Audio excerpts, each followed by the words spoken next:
After Gmanlives ripped on this game and defended the first Resident Evil Survivor, I just had to play them for myself and see how right he was. Well, he was right about Resident Evil Survivor being nothing terrible and the hate being overblown, but he's also quite wrong about Survivor 2 being extremely bad. In fact, it's way superior to the first game on PS1. Liar! I played these games out of order, but I didn't start reviewing Survivor 2 till I got the first game done. While I can see why he had problems with Survivor 2, it's really not that bad. As to why, well, let's get into it, shall we? Resident Evil. Resident Evil Survivor 2 Code Veronica was developed in partnership between Namco and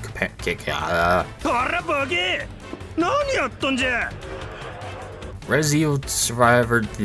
In fact, you're mentally retarded. Resident Evil Survivor 2 Code Veronica was developed in partnership between Namco and Capcom. It was originally released in the arcades in 2001 with a PlayStation 2 port that same year, released only in Japan and Europe. Yeah, the US got fucked once more. You done fucked it up! Nothing new during this generation. Sony of America hated anything that wasn't GTA or God of Snore, basically. So thank God for emulation and sites to see all the great and mediocre games I missed out on as a kid.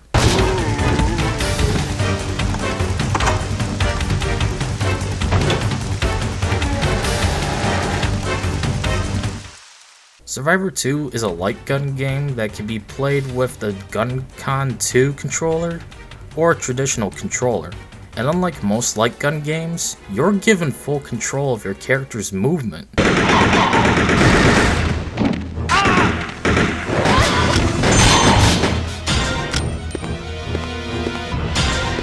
There's several modes to play, a timer, tons of weapons and BOWs, plus Nemesis.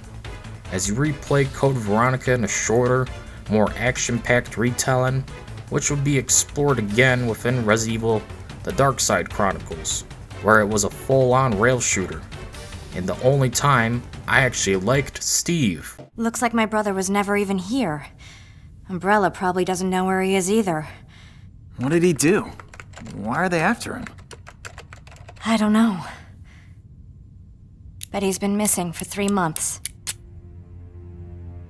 Starting off with arcade mode, we begin by selecting to play as either Claire or Steve. This will determine our weapons that we can get and use along the way.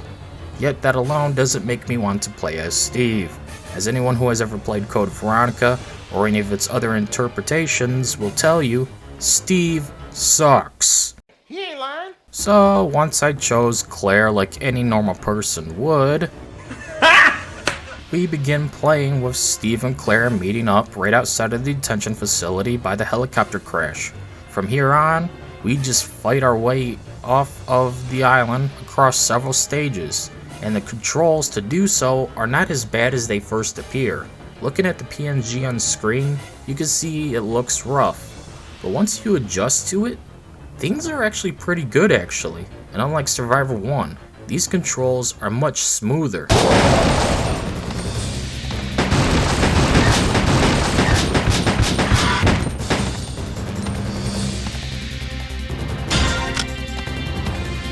The strafing buttons of L1 and R1 really helped to make a difference, given Survivor 1 didn't have these, which would have greatly helped that game out a lot too. Sure, I wanted to be able to reconfigure things to my own custom layout at first to be more traditional FPS, but Survivor 2's controls overall, they just work.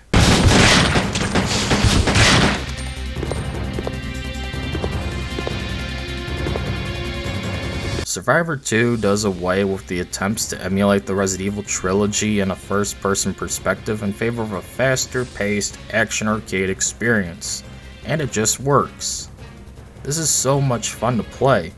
Once you get a grip on those intimidating controls, it's just a good time of mindless fun, like any good arcade game should be.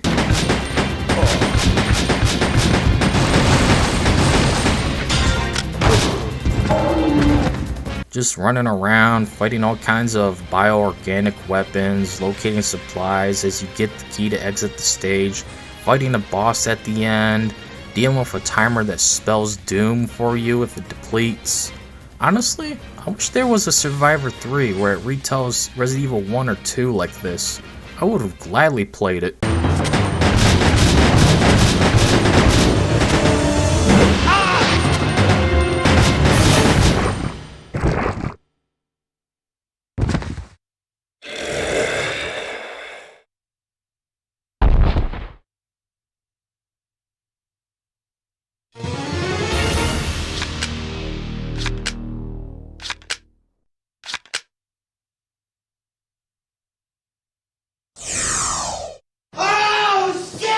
You got a timer to contend with. This timer starts at different increments depending on what you chose within the game settings. Once it goes down, it's over, as something horrible will occur. You need to hurry up and find the keys and get to the boss room before it's too late. And this tension with non-stop action really makes this a very fun experience.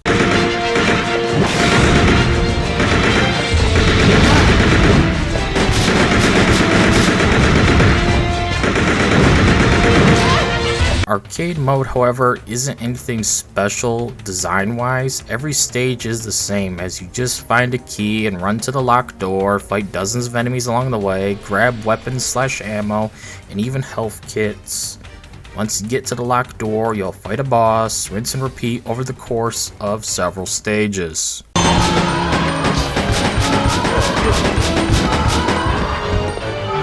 You got zombies, Cerberus, chimeras, hunters, bats, bandersnatches, and spiders to fight, each one requiring a different approach as they'll move differently, and this can be a pain, as like Survivor 1, the camera will wonk out, more so here if an enemy gets close to you like the dogs.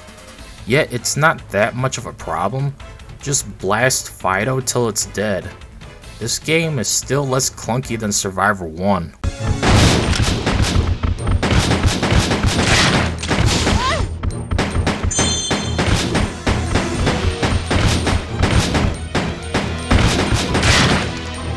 When it comes to weapons, this game has several, though Claire and Steve both get their own stuff, so if you like a certain weapon, you gotta play as a certain character. Not sure how I feel about that, given I fucking hate Steve like any other normal person out there that's played any kind of Code Veronica before. But hey, Steve fucking sucks aside.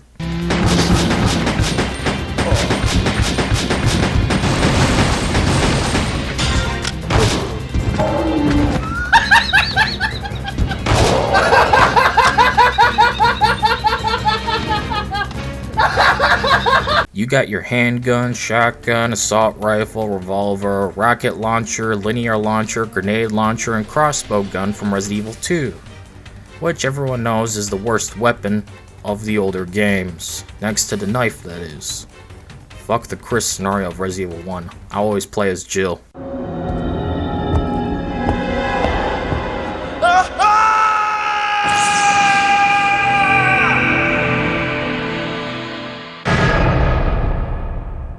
By default, you get your pistol with infinite ammo. As you explore, weapons will be floating and rotating in the air like all weapons. Grab it with the circle by default, and now you got a percentage of ammo for said gun. You can swap between them with the L2 and R2 buttons. It's best to save these for bosses and stronger enemies like hunters, lickers, and bandersnatches though.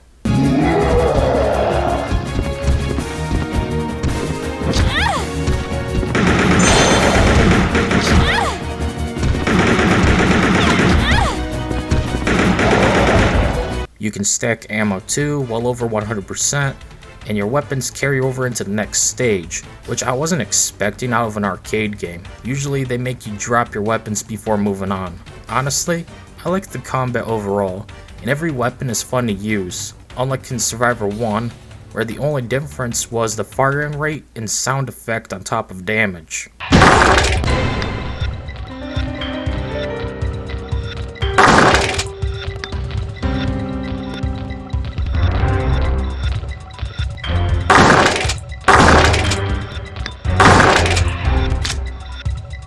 Since you never actually had a gun model in that game for some reason, at least Survivor 2 fixes this. Satisfaction in firing off our Second Amendment rights.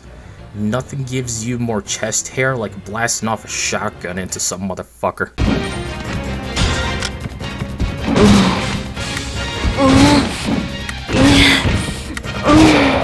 During your first playthrough, you can expect your AI partner, if you even allowed it within the game options menu to begin with, will not be useful at all. Though they kind of are, as enemies, especially bosses, will go after them, so that gives you a chance to survive in turn. Once they die, however, they're gone for that stage unless you get to the boss or die and use a continue. But hey, I don't expect much from Steve.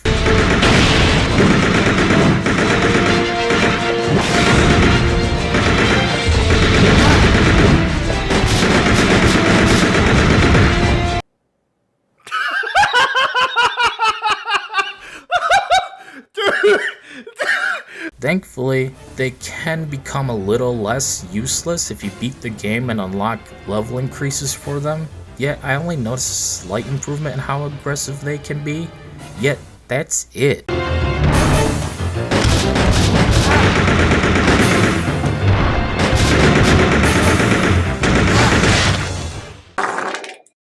The boss fights are actually fun. You got a giant spider, a colorful hunter, Nosferatu, Alexia, and a tyrant because this is a classic era of Resident Evil.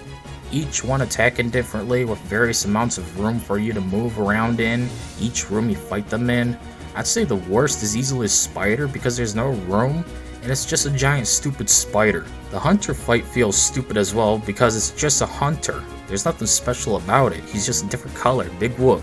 Nosferatu makes sense given the plot of Code Veronica, but he's a total pushover though. Alexia is the second most dangerous because since she has never-ending supply of dogs to sick on you during her fight, plus I'm struggling given the blood flow is going elsewhere. I mean, you see her design, right? Like, damn, Sonny Jim.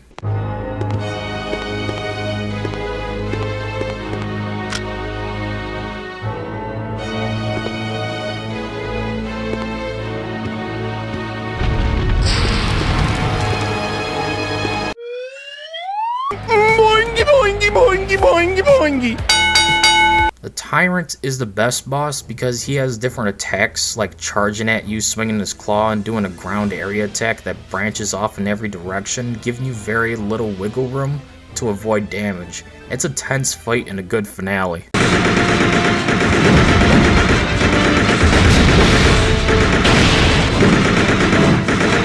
Alright, I forgot about the timer. Well, turns out that something bad will happen if it depletes. Is something anyone who's ever played Resident Evil 3 will tell you they still have nightmares from. If the timer runs out, Nemesis will appear. There's a warning beforehand, once you're under 1 minute. Biohazard contamination detected. Level S. Instruction A. Execute. All personnel evacuate immediately. At this point, you gotta get a move on because once it reaches 0...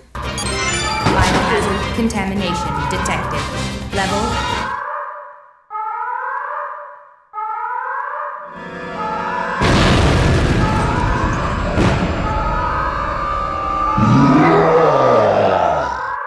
Now, he's always slowly walking right behind you.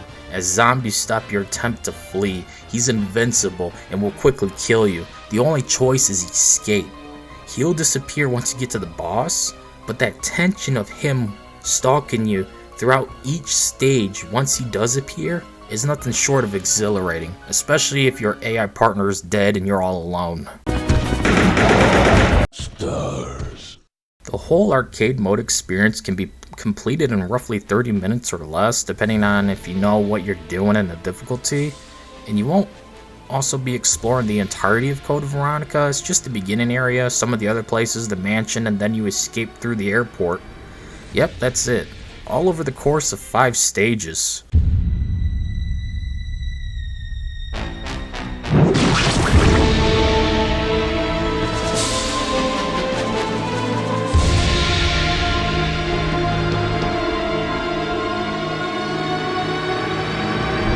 So what now that you've completed the main game?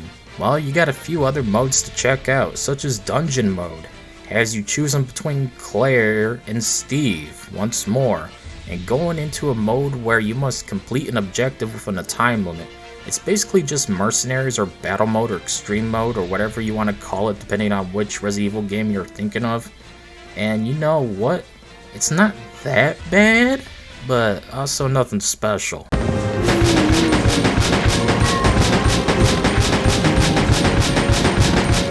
Exploring these randomly pieced feeling dungeons to get to the goal, every room featuring enemies, traps, and supplies or something in between, it's not that bad, and getting to use every weapon here helps make it a lot of fun.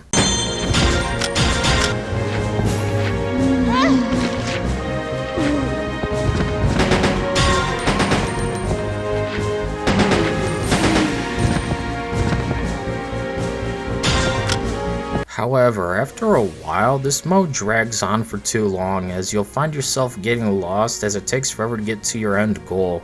In this case, it was to find the giant spider boss, and that's it. After blasting several bats, zombies, and dogs, I was getting pretty bored.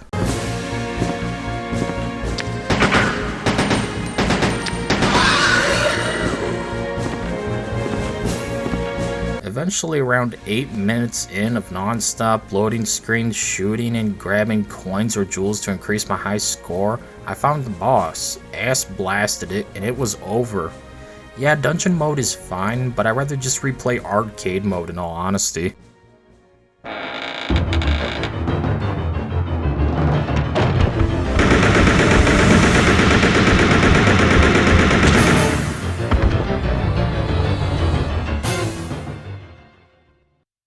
That's it? Roach Mode is something you can unlock. Upon starting up Roach Mode, you'll get to use one of various weapons in game, with infinite ammo and exclusive weapons to both characters.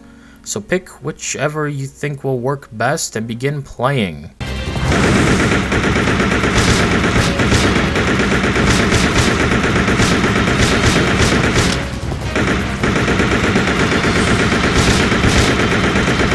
As to what you do in this mode is you just blast roaches. Every single one in each level. Yep, you just wait till they're halfway on the wall to where you can actually hit them and just fire non-stop.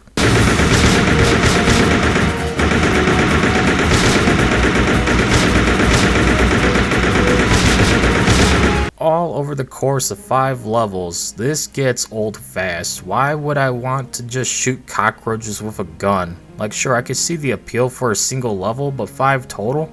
Come on, this is Orkin Extermination Texas Edition, as they storm into Asmongold's house. Yes. How could I have ever possibly expected that? How could anyone have ever come to this conclusion just randomly? Wow. The final level, I was expecting a boss fight, but instead it's just a lab room with a wall laser that moves, while you shoot more roaches. Yep, that's it.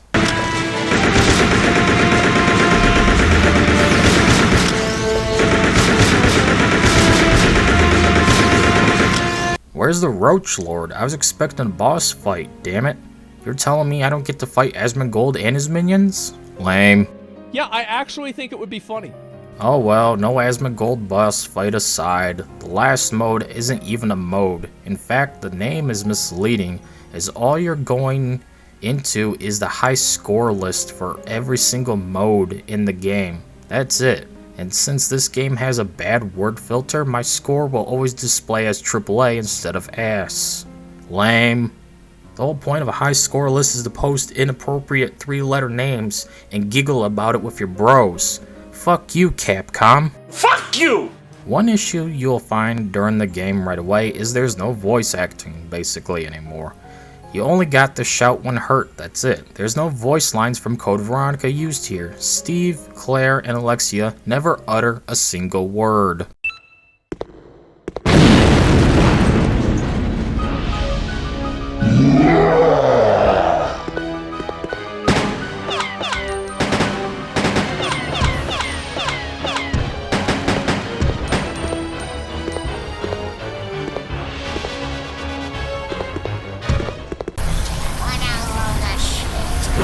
While while I never really thought much of it, I decided to look up what exactly I could unlock in Survivor 2. Turns out quite a bit. For example, if you want more continues to use in arcade mode, you just need to play the game for several hours. For 2 hours, you get 6 continues max. With 4, you get 12. Then, if you play for 12 hours, you get infinite continues. What was Gmanlives crying like a little Frenchie for again? Just play the damn game and get more continues. It's not that hard, G. There's rooms you enter where there's an enemy lying in wait, and it seems like you just can't avoid taking a hit. As a result, I've just never been able to finish this thing. Because even on the normal difficulty, they only give you 3 continues. What a noob. If you beat the game once, you can increase your AI partner level from 1 to 4 max in the options. If you beat the arcade mode twice, you can increase it up to level 8. I didn't notice much of an improvement, however, from level 1 to 4. Apparently, there's messages scattered in the levels, and if you collect all of them, you unlock Secret Report. If you complete the 6th mission in dungeon mode, you'll unlock Chris Redfield with an infinite linear launcher.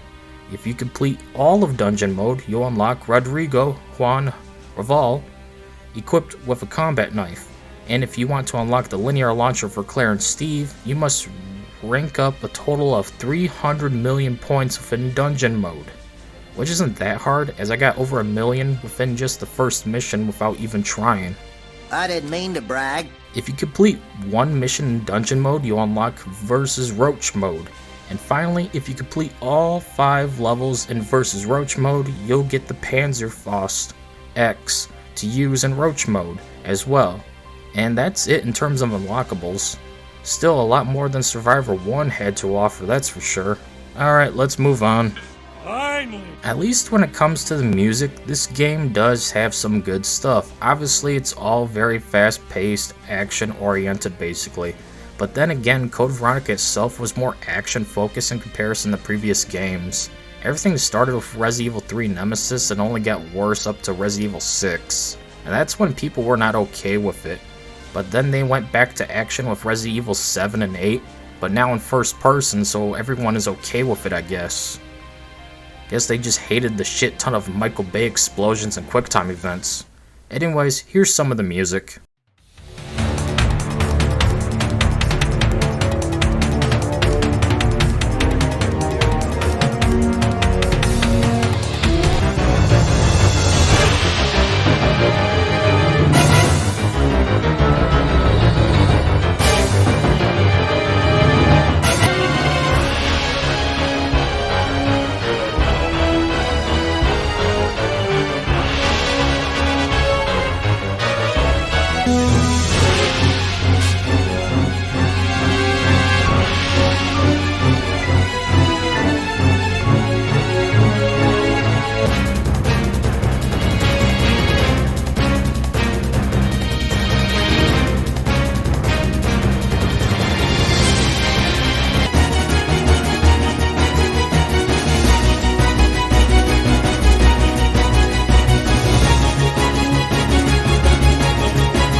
At the end of the day, Gmanlives can suck off a dingo. He's wrong about Resident Evil Survivor 2 Code Veronica. It's actually a lot of fun. Hell of a lot more fun than Survivor 1 was on PS1.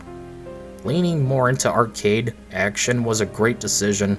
Since these are spin-offs, they should experiment. That's why I actually love and will die on the hill defending Operation Raccoon City. What, are you retarded?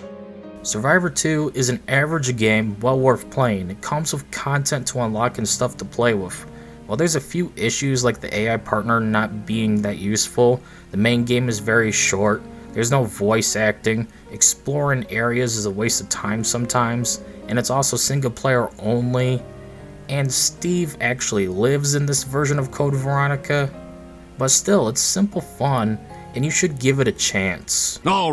Alright, you win. Anyways, that's it for this video. See y'all later.